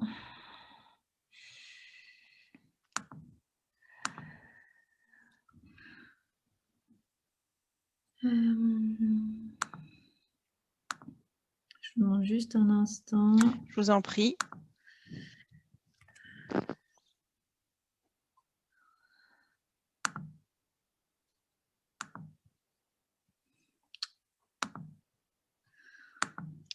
Alors, ça va commencer. On voit le partage d'écran et là, on voit votre présentation. Hop, je vais passer en mode plein écran. Voilà, c'est parfait. Bon. Pour nous, c'est très bien. Je vous laisse la parole. Très bien. Bonjour à tous. Donc, je suis Emmanuelle Brodin. Je suis senior manager chez Capgemini et chef de projet Mon Compte Mobilité. Je vais vous présenter le projet et n'hésitez pas à m'interrompre si vous avez des questions au fur et à mesure de la présentation. Pour le coup, j'ai prévu une vingtaine de minutes, mais le but, c'est que ce soit totalement interactif. Pour information, nous avons lancé notre page vitrine pour expliquer le projet sur Internet il y a 2 semaines à l'occasion du Salon des maires, où on peut retrouver toutes les informations sur le projet. Alors, qu'est-ce que le projet Mon compte mobilité? En fait, Mon compte mobilité, c'est un projet qui est lauréat de l'appel à projet C2E et qui répond aux orientations de la Convention citoyenne pour le climat. Donc, dans l'appel à projet, nous avons comme obligé Total et Carfuel. Nous avons bien sûr le ministère, partie prenante, le GART et également un certain nombre d'acteurs. Nous répondons à 2 objectifs de la Convention citoyenne climat, qui est particulièrement d'actualité aujourd'hui même. Le premier, c'est l'objectif A, qui est de modifier l'utilisation de la voiture individuelle pour éviter l'effet de l'autosolisme. Et le deuxième objectif auquel répond le projet est celui d'agir au niveau local avec les entreprises et les administrations pour organiser au mieux les déplacements. Nous répondons en fait en termes de proposition de valeur par la création d'un portail unique qui va permettre d'accéder à toutes les informations sur les dispositifs et moyens de transport sur un territoire. Concrètement, ça va permettre aux citoyens d'obtenir un accès unifié à l'ensemble des aides, qu'elles soient proposées par la collectivité ou son entreprise, et un certain nombre d'informations sur l'utilisation de ces aides auprès d'opérateurs de transport. Ça va permettre donc de mettre en visibilité ces aides, de centraliser un certain nombre de données relatives au transport et de faciliter l'accès et de démocratiser cet accès aux aides. Pourquoi ce projet-là? En fait, chaque catégorie d'acteurs dans l'écosystème de la mobilité, donc on a mis les 4 principaux là sur cette planche, les citoyens, les AOM, les collectivités, les opérateurs de mobilité, les entreprises, font face actuellement à un certain nombre de défis. Côté citoyen, ce qu'on a constaté par des études utilisateurs ou des études auprès de citoyens, c'est qu'il y a un manque de connaissances sur les aides qui sont à disposition. Aussi un enjeu de lisibilité sur les critères d'éligibilité, par exemple, et d'accessibilité aux offres alternatives. Donc, comment je peux avoir des déplacements plus éco-responsables? Côté AOM et collectivité, les principaux enjeux se situent dans demain la possibilité d'orchestrer la politique de mobilité avec la multitude d'acteurs et dans la continuité des dispositifs qui ont été mis en place par la loi LOM. Et comment demain je promeus sur mon territoire des modes de mobilité durables pour encourager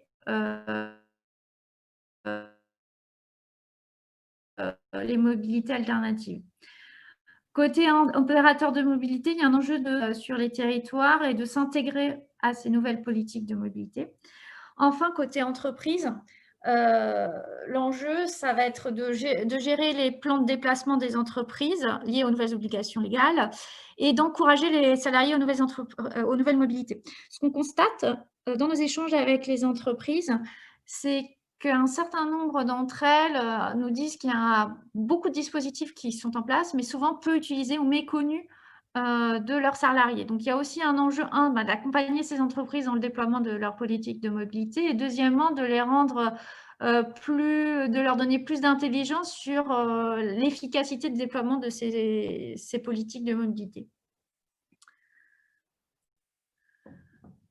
Alors, concrètement, mon compte mobilité, ça va être une plateforme neutre qui va permettre justement de répondre premièrement à un objectif de fluidifier les échanges entre les 4 parties prenantes que je mentionnais, les AOM, les citoyens, les entreprises et les acteurs de mobilité. Donc ça, c'est la première étape. Et la deuxième étape, c'est d'agir sur les comportements pour encourager les mobilités plus durables. Donc, ce que mon compte mobilité va apporter à des AOM ou des collectivités, ça va être la possibilité de piloter la politique d'incitation pour favoriser les mobilités durables en récupérant de la donnée d'usage sur les citoyens ou les usagers se déplaçant sur le territoire et de mettre en visibilité de ces usagers les dispositifs en place. Côté citoyen, ça va être la possibilité de découvrir les offres de mobilité durable, d'avoir une visibilité sur la consommation du budget mobilité lié à ces aides et de visualiser concrètement l'impact. Le citoyen pourra, alors par citoyen, j'entends vraiment plutôt usager, hein, d'ailleurs, je mets une précaution oratoire, hein, sur ce terme-là. L'usager va aussi pouvoir visualiser et consommer les droits qui sont proposés par l'employeur et sa collectivité. Côté entreprise, en fait, c'est un peu le même pendant des fonctionnalités qu'on va offrir aux AOM et collectivités, puisque les entreprises sont des financeurs, au même titre que les collectivités et les AOM. Elles vont pouvoir paramétrer, gérer et piloter les résultats de leur politique de mobilité à l'échelle de leur entreprise. Donc, il va y avoir des mécanismes d'affiliation. On va reconnaître le salarié et le lier à l'entreprise. Elle va pouvoir agir demain comme un prescripteur auprès de ses employés pour utiliser mon compte mobilité et bénéficier de l'interfaçage de mon compte mobilité auprès des opérateurs de mobilité pour la mise en place de la politique de mobilité. Donc, ça va aussi les accompagner, je dirais, dans l'étape ultime de déploiement, c'est-à-dire je mets des aides à disposition de mes salariés et mes salariés peuvent les utiliser simplement auprès d'opérateurs de transport dans leur trajet quotidien. Enfin, pour les acteurs de la mobilité, ils vont pouvoir s'interfacer facilement pour proposer leur aide de service et bénéficier d'un nombre accru d'utilisateurs qui vont venir dépenser les aides des collectivités et des entreprises dans leur catalogue d'offres. Je vais m'arrêter là déjà quelques secondes. Est-ce que vous avez des questions ? Alors, il n'apparaît pas de questions dans l'outil disponible. Très bien. Donc, je vous propose de continuer. Je ne vois pas le chat, en fait, quand je présente. D'accord, mais je vous dirai s'il y a des questions. Ça marche, très bien. Donc, pour terminer un peu sur la philosophie générale de mon compte mobilité, ce qui est important de noter, c'est que c'est un service universel qui a au cœur de son ADN une vocation d'intérêt général. Il va se connecter aux masses, donc les masses qui proposent un certain nombre de services comme les itinéraires, les informations voyageurs, etc. Mais ce n'est pas en lui-même un MaaS. Concrètement, mon compte mobilité va proposer 3 interfaces, une interface pour le citoyen, une interface pour l'entreprise, une interface pour la collectivité. Chacune de ces 3 populations pourra se connecter, être reconnue et accéder à son interface depuis mon compte mobilité, qui sera une interface dédiée. Et mon compte mobilité va avoir des échanges et va s'interfacer avec les MaaS, mais n'est pas en lui-même un MaaS. Pour les acteurs de mobilité, qui est le 4e acteur qui actuellement, ce ne sera pas une interface dédiée qu'on va leur proposer, mais un échange d'informations en back-office. En termes de feuille de route, donc nous sommes dans une phase actuelle d'expérimentation qui va durer jusqu'à fin 2022, où l'ambition, c'est de tester mon compte mobilité sur 3 territoires pilotes en 2021 et 2022. On sort d'une première phase de cadrage qui a duré d'avril à fin septembre et on vient de rentrer là, depuis octobre 2020 dans la phase de conception détaillée et de préparation de la première version du produit avec les développements informatiques donc depuis un mois et demi. Et l'ambition, c'est de pouvoir expérimenter sur 3 territoires en 2021 et 2022. À l'issue de cette expérimentation, fin 2022, il y aura un retour d'expérience, un bilan sur l'expérimentation, donc pour valider la généralisation à l'ensemble du territoire national. Ce qui est important de noter, c'est que par territoire pilote, nous entendons à la fois des agglomérations, mais également des couples région-agglomération. Donc, on peut avoir plusieurs configurations. Pour le moment, nous avons trouvé notre pilote 1, donc notre premier territoire, avec pour ambition de lancer à l'été 2021. Et nous sommes actuellement en discussion avec plusieurs régions et agglomérations pour le pilote 2 et 3 qui seront lancés deuxième semestre 2021. Donc, bien évidemment, le projet est aussi soutenu par l'ADEME que je vois sur la slide et c'est important de le mentionner. Donc, ça, je viens de terminer un peu la présentation générale. Maintenant, je vais rentrer un peu plus dans les fonctionnalités pour vous projeter. Qu'est-ce que ça veut dire, ces objectifs par cible et qu'est-ce qu'on développe? Alors, la première chose, la slide est un peu chargée.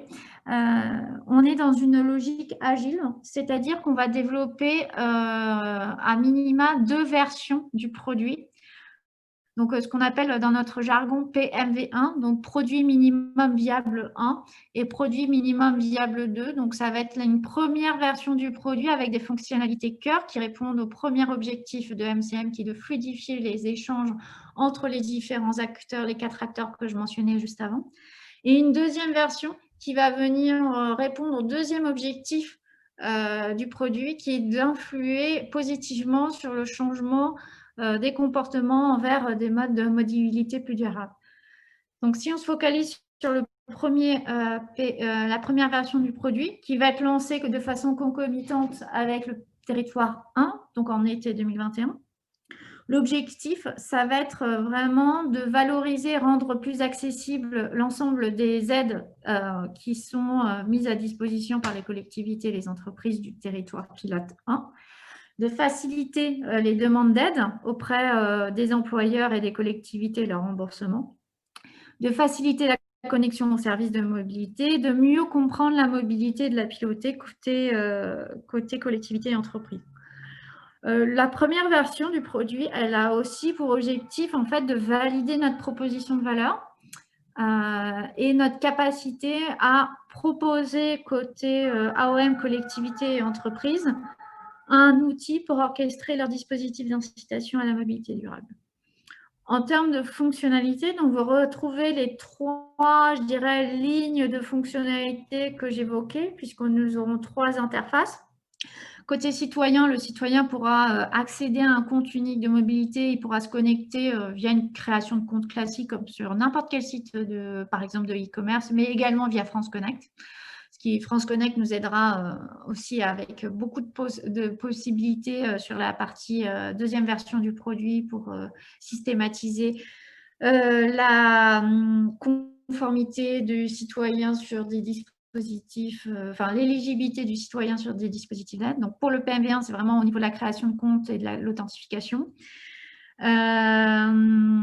Deuxièmement, le citoyen pourra visualiser l'ensemble des incitatifs disponibles et éligibles, créer son compte auprès des opérateurs de mobilité, donc les MSP Mobility Services Provider. Donc, dans notre petit vocabulaire marketing, on appelle ça Mobility Connect. L'idée, c'est que si l'usager nous a donné son consentement pour donner ces informations auprès des opérateurs de mobilité, nous transférons ces données auprès de l'opérateur de mobilité pour que lui crée automatiquement le compte au nom de l'usager. Enfin, le citoyen pourra terminer et accéder au formulaire et suivre la demande et l'utilisation de ces dispositifs d'incitation. On envisage de créer un tableau de bord, en fait, pour suivre les demandes et la consommation des dispositifs. Côté collectivité entreprise, on a pensé en fait l'expérience en miroir de l'expérience citoyen. Donc, en première version, les collectivités entreprises pourront accéder à la plateforme qui centralisera l'ensemble des demandes de dispositifs d'incitation de leurs salariés, des personnes sur leur territoire, gérer l'attribution des dispositifs et visualiser sur un tableau de bord permettant d'analyser les données des usagers liés à l'utilisation des dispositifs d'incitation. Et ça, c'est quelque chose d'assez fort puisque actuellement, c'est vrai que les collectivités, les AOM ou les entreprises ont très peu d'informations, d'usage sur l'utilisation des dispositifs. Donc ça, c'est vraiment au cœur de la proposition de valeur de MCM. Alors, je ne vais pas m'attarder, mais à titre d'exemple, demain, le parcours du citoyen serait suivant. Il s'inscrirait sur mon compte mobilité pour consulter toutes les offres de mobilité. Il pourrait visualiser l'ensemble des dispositifs d'incitation disponibles et préalablement transmis par l'entreprise et la collectivité auprès de mon compte mobilité. Il pourra également découvrir l'ensemble des services, réaliser son voyage et demander une demande pour bénéficier d'une aide ou d'un incitatif et fournir les justificatifs. Cette demande sera validée ou invalidée par l'entreprise et la collectivité qui ensuite procédera en cas de réponse positive au versement directement aux citoyens. Et ensuite, côté entreprise et collectivité, ils pourront piloter et visualiser l'ensemble des demandes et la consommation de celles-ci. Et côté citoyen, de même à l'échelle de l'individu. Donc, à titre illustratif, nous avons déjà commencé à travailler certains développements. Donc, je vous mets quelques écrans là pour vous montrer un peu à quoi ressemble l'identité aussi graphique de mon compte mobilité qu'on a voulu assez épuré et un design qui montre aussi avec le M, le jeu sur les lettres, le changement. Et donc, voilà, c'était juste pour vous montrer à quoi ça ressemble concrètement. Ça, je ne vais pas passer. Sur la deuxième version du produit, donc, si vous vous rappelez, je vous avais dit, premier objectif de MCM, eh bien, c'est de fluidifier les échanges entre les acteurs. Du coup, la première version du produit vise à valoriser les aides et à faciliter le parcours et la mise en place du pilotage de ces aides-là. La deuxième version du produit qui interviendra plutôt à partir du deuxième semestre 2021. Elle a pour objectif de répondre au deuxième pilier de MCM qui est d'agir et d'accélérer les changements de mutation vers des mobilités plus durables. Alors, une fois qu'on dit ça, ça veut dire quoi concrètement? L'objectif, ça va être premièrement de créer des nouveaux incitatifs pour amplifier l'usage des modes de déplacement durable, de pas uniquement toucher le citoyen, mais également en tant qu'individu, mais l'ensemble de sa famille. Et deuxièmement, de centraliser les données d'usage pour visualiser l'impact des dispositifs et des déplacements pour le citoyen et les financeurs que sont les collectivités et les entreprises. Donc là, ce qu'on a imaginé, pour le moment, c'est une vision bien évidemment sur laquelle on est en train de travailler, mais en termes de fonctionnalité, ça pourrait se traduire matériellement pour les citoyens, mais la capacité de récupérer l'historique de ses déplacements, de ses factures, de visualiser son impact carbone lié à ces déplacements plus verts, de gagner et utiliser des points de mobilité en fonction de ses usages et de piloter aussi ses droits et points de mobilité avec l'ensemble de ses membres de son foyer, puisqu'on reconnaît qu'un individu a souvent des comportements de mobilité qui ne sont pas seulement à son échelle, mais à l'échelle de son foyer. Et on a la même logique qu'en première version de produit, c'est qu'on crée aussi, on développe l'interface et les fonctionnalités qu'on imagine pour les collectivités et entreprises en miroir de ce qu'on propose pour le citoyen. Donc, concrètement, notre idée, c'est qu'en deuxième version de produit, on rende encore plus autonomes les collectivités et entreprises qui pourront créer elles-mêmes directement leurs incitatifs. En première version de produit, on a une approche très pragmatique. On va collecter l'information auprès de notre territoire pilote et des entreprises présentes sur le territoire pilote. Et on créera les incitatifs en back-office. En deuxième version de produit, on leur laissera la main pour créer elles-mêmes les incitatifs. Elles pourront gérer des challenges liés à la mobilité et gérer l'attribution des points de mobilité suivant le foyer. Visualiser l'impact de carbone à l'échelle de l'organisation du territoire, accéder aux données de mobilité anonymisées des MSP et gérer justement cette partie challenge. Côté MSP, l'objectif, c'est d'imaginer une expérience qui incite les MSP à nous partager des données d'usage et à leur donner aussi les moyens de fournir un service de mobilité ou des réductions en échange des points de mobilité citoyens pour enclencher un cercle vertueux. On a vraiment pour objectif, effectivement, d'avoir je dirais, de mettre au pied de l'étrier chacun des acteurs et parties prenantes pour enclencher le cercle vertueux.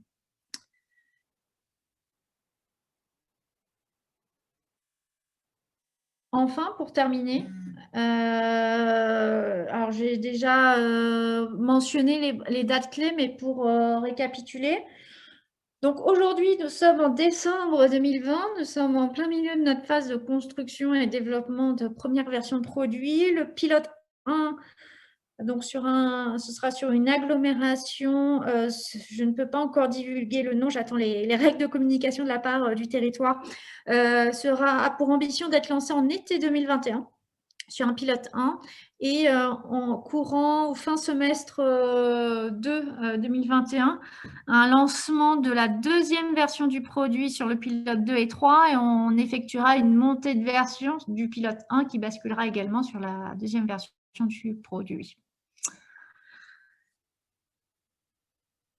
Et j'ai terminé de mon côté. Est-ce que vous avez des questions? Je vous remercie pour votre présentation. Alors, il n'y a pas de questions qui ont été posées dans l'outil dédié.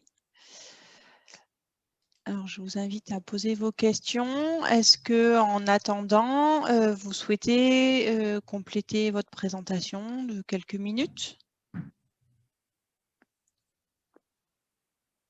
Alors, écoutez, j'ai déjà effectivement présenté le projet.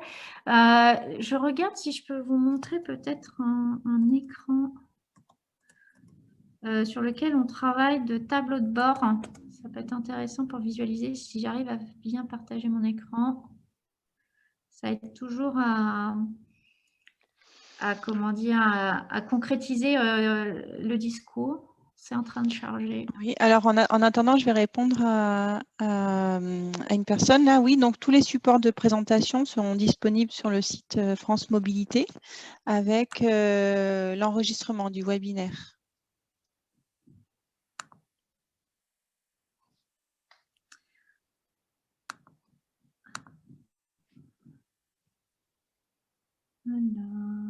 Donc, c'est quelque chose qui est, je dirais, en cours de travail.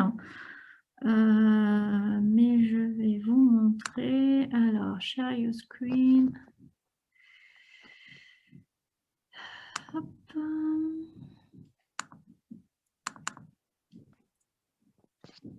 Alors, le partage d'écran commence. Est-ce que vous voyez ma fenêtre? Oui, enfin en tout cas on voit une fenêtre avec Marine, devenez un acteur éco-responsable. Voilà, donc ça c'est un exemple de l'interface tableau de bord citoyen qu'on imagine et qu'on est en train de travailler pour la première version du produit. Donc là on imagine que l'usager, donc Marine a déjà créé son compte et a souscrit à un certain nombre d'offres. Elle va pouvoir visualiser sa mobilité actuelle. Donc, c'est tous les dispositifs d'aide auxquels elle a souscrit. Elle va pouvoir retrouver ses demandes qui sont en cours ou son historique de demande. Et enfin, les dispositifs en plus qu'elle pourrait activer. Donc là, on voit sous un système, donc là, on est en train de retravailler, mais les cartes seraient présentées comme celle-ci par dispositif. Là, on pourrait voir la consommation alors du forfait mobilité durable d'un dispositif d'aide, par exemple, au covoiturage. Ce qui est intéressant, c'est qu'on a conduit un test utilisateur et on sait, par exemple, que le concept même de forfait mobilité durable n'est pas du tout connu avec cette formulation-là auprès de l'usager. Donc ça, on va revoir la façon dont on le nomme. Et ensuite, il pourra toujours retrouver toutes les offres de mobilité sur son territoire assez rapidement. Et si je vous montre à quoi ressemblent, par exemple, les autres. Donc là, sur le reste du tableau de bord, le deuxième onglet, vous avez les demandes en cours.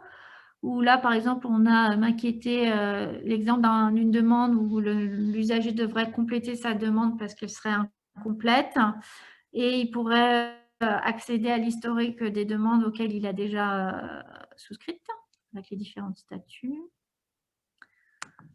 Et enfin, activer d'autres dispositifs en plus. Donc là, l'idée, c'est d'être vraiment dans une démarche où on met en visibilité, on incite l'usager à activer l'ensemble des aides auxquelles il est éligible.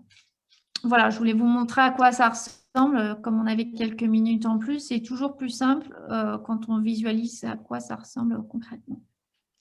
Très bien, je vous remercie. Bien, écoutez, je vais proposer à David Cobel de clôturer ce webinaire.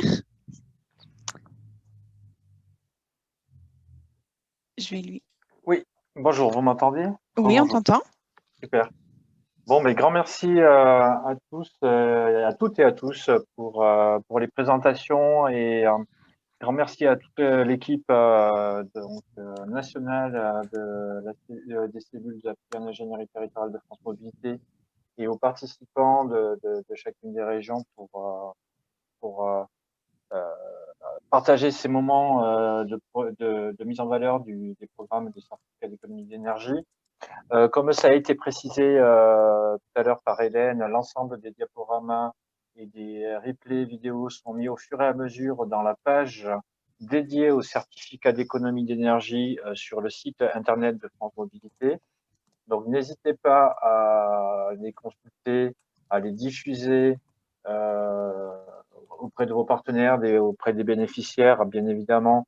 C'est accessible à tout le monde. Et puis, par ailleurs, je vous invite aussi à aller plus directement sur notre chaîne YouTube de France Mobilité. Vous retrouverez non seulement les replays, mais vous retrouverez plus d'informations, des courts-métrages, des moyens-métrages. Alors, certes, on ne fait pas le Festival de Cannes ni l'Ours de Berlin, mais on est très bon sur les sujets de nouvelle mobilité, une mobilité du quotidien sur tous nos territoires. Donc, et je vous invite vraiment à partager les informations qui sont en ligne. Je pense que la série des webinaires que nous avons fait sur les certificats d'économie d'énergie est très, très utile et très précieuse pour toutes nos cellules d'appui en ingénierie territoriale qui sont et qui seront aussi en 2021 au contact direct des collectivités, qui sont dans un timing donc à la fois de prise de compétences mobilité avec une expression et au plus tard au 31 mars 2021, mais aussi une fois que les compétences seront prises, même si il y a un temps pour organiser cette compétence, on basculera dans le calendrier 2021 de l'exercice de ces compétences. Et donc, il est important que nos cellules en ingénierie territoriale aient une vision de l'ensemble des outils existants à disposition qui permettent de faciliter cet exercice pour nos collectivités. Donc, je vous invite à voir et revoir les formats que nous avons faits. Et puis, je tiens enfin à dire un grand merci à l'ensemble des contributeurs, donc des précédentes éditions, mais aussi de l'édition d'aujourd'hui, pour leur disponibilité quant à la présentation de leur programme. Et du coup, donc, tout ce matériau est valorisé et entièrement disponible sur les réseaux et auprès des partenaires de France Mobilité. Voilà pour les quelques mots de conclusion. Nous rentrons maintenant dans une petite trêve de décembre pour reprendre les webinaires et de formation sur des sujets mobilité solidaire en janvier. Donc, je finirai en vous disant à toutes et à tous un très grand merci, de passer de très belles fêtes de fin d'année, même si effectivement les conditions ne sont pas optimales par rapport à une année classique. Mais nous serons très heureux de finir cette année 2020 qui a été extrêmement éprouvante pour chacun d'entre nous. Et nous basculerons sur 2021 avec une bonne lueur d'espoir vers un horizon un peu plus dégagé avec un beau ciel bleu et de beaux rayons de soleil. Très grand merci à tous et puis à très bientôt. Merci bien. Eh bien, je vous souhaite une bonne fin de journée et je clôt ce webinaire. Merci, à bientôt. merci à tout le monde. Au revoir. Merci beaucoup. Bonne journée. Au revoir.